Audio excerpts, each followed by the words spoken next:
Hey everyone, ready to dive into today's current affairs? We know you're busy prepping for those UPSC exams, so let's cut to the chase and uncover what really matters. Will be your guides today. Perfect.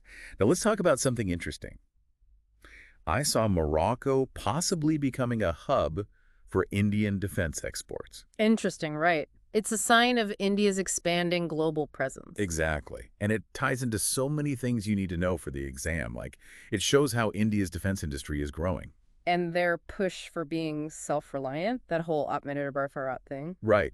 But it also have these big geopolitical implications, like how it could change alliances in the region. Definitely. And how it affects India's relationships with other African countries. It's all connected. It makes you think, how would you even analyze this in a UPSC essay? Hmm. What are the factors making Morocco interested? Exactly. It's not just about knowing the facts. It's about understanding why things are happening. Okay, let's switch gears for a sec. There was that motion to remove a high court judge recently. Oh, yeah, that was big. It really highlights the importance of judges being accountable, especially in a democracy. This could totally be on your exam in the polity section. The whole process of removing a judge, the reasons why, Parliament's role, it's all right there in the Constitution. Right. And it's not just legal stuff. There's ethics involved too, like what makes a judge's actions bad or shows they can't do the job. Yeah, how do we balance their independence with keeping them accountable? Tough questions. Totally. Okay, let's dive into the economy now. Have you heard about the credit guarantee scheme for ENWR-based pledge financing? It sounds complicated, but it's actually really important for farmers. I know, right? It's a mouthful. Yeah. But it directly affects so many farmers. The government's trying to use technology to fix some age-old problems in agriculture. This ENWR system could change everything. What's that? It's where farmers use electronic receipts for their stored crops to get loans. Like their crops become collateral. Oh, I see. So they don't have to sell everything right away just to get money. Exactly. It helps them avoid distress selling, Yeah, They can get better prices. that's amazing. It helps them financially, and the whole system benefits because the supply chain is more stable. Yep, you got it. Plus, it ties into all this digitalization and financial inclusion the government is pushing for. Wow, so many connections. Okay, this next one might sound a bit technical, but it's important for the environment. Hmm? The formation of something called hydroxymethane sulfonate in these tiny particles in the air. Hydroxy what? Yeah, I know, it's a mouthful. But basically, it's like a hidden way that air quality gets worse, especially when it's cold. Right, so picture tiny water droplets in the air. They're super cold, below freezing, but still liquid. And they become like mini reaction chambers where this stuff forms. More pollution. Like a secret villain in the fight against pollution, Mm, especially in those colder areas. exactly. And now that scientists know about it, they can work on new policies to fight it. Stricter emission controls, maybe. It's amazing how science can directly lead to better policies. Okay, shifting gears again, let's talk about something really cool in healthcare. India's first diabetes biobank. Oh, yeah, I saw that too. Pretty exciting stuff. I know, right? Mm. Imagine a huge collection of samples from people with different types of diabetes. A goldmine for researchers. They can study it and learn so much. It could lead to personalized medicine and treatments tailored to each person. It shows how India is becoming a leader in research and development. Absolutely. And it ties into bigger issues like access to healthcare, public health challenges, and how technology is changing medicine. All super important for the UPSC. Okay, we've covered so much already. But before we move on, I want to talk about a specific healthcare program that caught my eye. The CHARAK initiative. Have you heard of it? It's run by Northern Coalfields Limited in Singrauli. Right. And it's a great example of how these PSUs, these big companies, can really help communities. CHARAK stands for Community Health, a responsive action for Koilanchal. Koilanshal? Yeah, it's the coal mining region where they operate. They're providing free treatment for serious diseases to people who can't afford it. It's inspiring to see that kind of commitment. Free treatment for things like cancer can be life-changing for those who need it most. It shows that development isn't just about money and economics. It's about making sure everyone has a chance to be healthy and live a good life. And that's something the UPSC really values in its future officers, a dedication to serving others and making India a better place for everyone. It's not just about being smart, it's about caring. Absolutely. Back again for a more current affairs deep dive. We're picking up right where we left off, dissecting the news and finding those little bits of gold. Okay, let's jump right back in. Remember INS Nirdeshak, that news survey vessel? It's more than just a cool ship. It shows India is getting serious about its maritime power and that self-reliance thing. Exactly. A high-tech vessel, mostly made in India, operating in a super important area like the Indian Ocean region. It's like a textbook example for UPSC. And it makes you think about India's role in keeping the region safe, how strong their navy is, how they show their power on the world stage. Speaking of the region, have you heard about exercise SLINEX? SLINEX. Yeah, the naval exercise India did with Sri Lanka. It's all about countries working together for security in the Indian Ocean. I read they did all sorts of things, from special forces stuff to communication drills. It's all about making sure their navies can work together seamlessly and building trust. Makes sense. Imagine you're in that exam hall and a question pops up about India's strategy at sea or how they get along with Sri Lanka. Boom.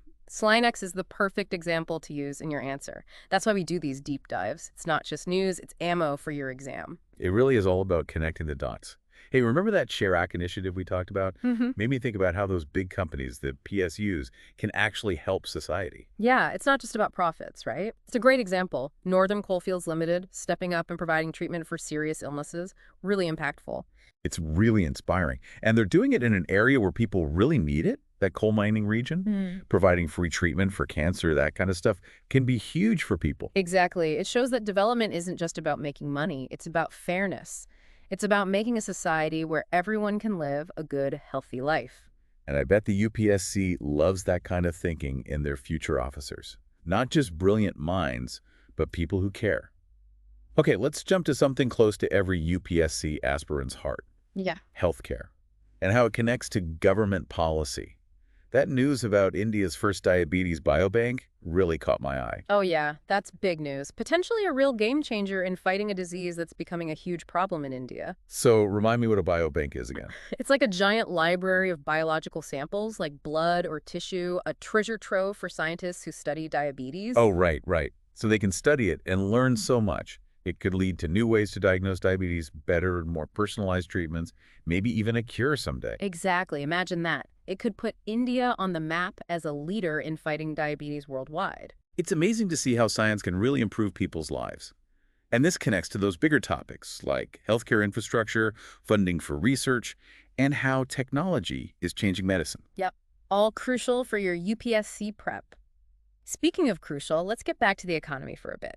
That credit guarantee scheme, the one for ENWR-based pledge financing, sounds technical, I know, but it could really help millions of farmers. I know, it's a mouthful, that name. It's all about giving farmers more financial power, right? Right.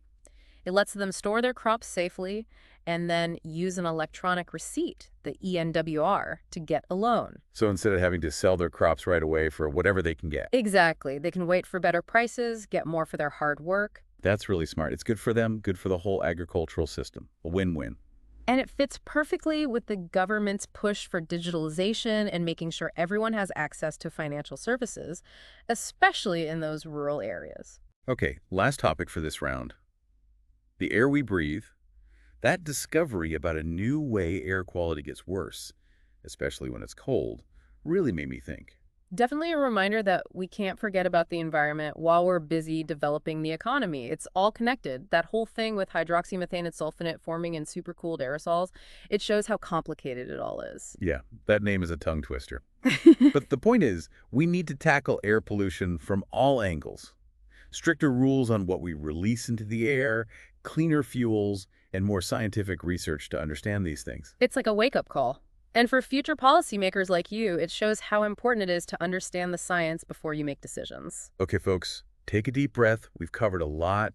Maritime security, agriculture, amazing breakthroughs in healthcare, and the challenges we face with the environment. And we're not done yet. We'll be back with the last part of our deep dive, wrap things up, and leave you with some food for thought. Stay tuned. The best is yet to come. All right, we're back for the final stretch of our deep dive. We've uncovered some fascinating news today, from defense deals to those breakthroughs in healthcare. Now it's time to bring it all together. Absolutely. Remember, the UPSC exam isn't just about remembering every single fact. It's about connecting those dots, understanding the bigger picture. Let's look back at what we learned. One big thing that kept coming up is how important innovation and technology are.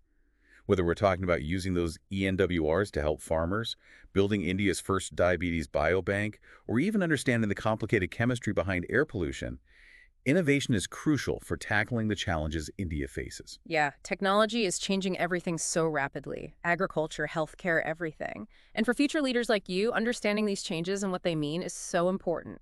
How can technology be used for good? What are the ethical things we need to think about? These are questions you should be asking yourselves. For sure. We also saw how India is really stepping onto the world stage, making new partnerships and showing its influence, like that potential defense deal with Morocco. Right. It really raises questions about India's goals in foreign policy and its place in the world. Thinking about how that move affects India's relationships with other countries in the region, what it means for the economy and strategy, that's the kind of analysis you need for the UPSC. Absolutely. And let's not forget that motion to remove that high court judge. It really highlighted how important it is for judges to be accountable and how carefully we need to balance the different parts of the government. Classic UPSC polity topic, right? You need a deep understanding of the Constitution and how the legal processes work. Exactly. And it's not just about the law itself, it's about ethics too. What makes a judge's actions wrong? How do we make sure things are transparent and fair? These are the kinds of discussions that will help you stand out in the exam.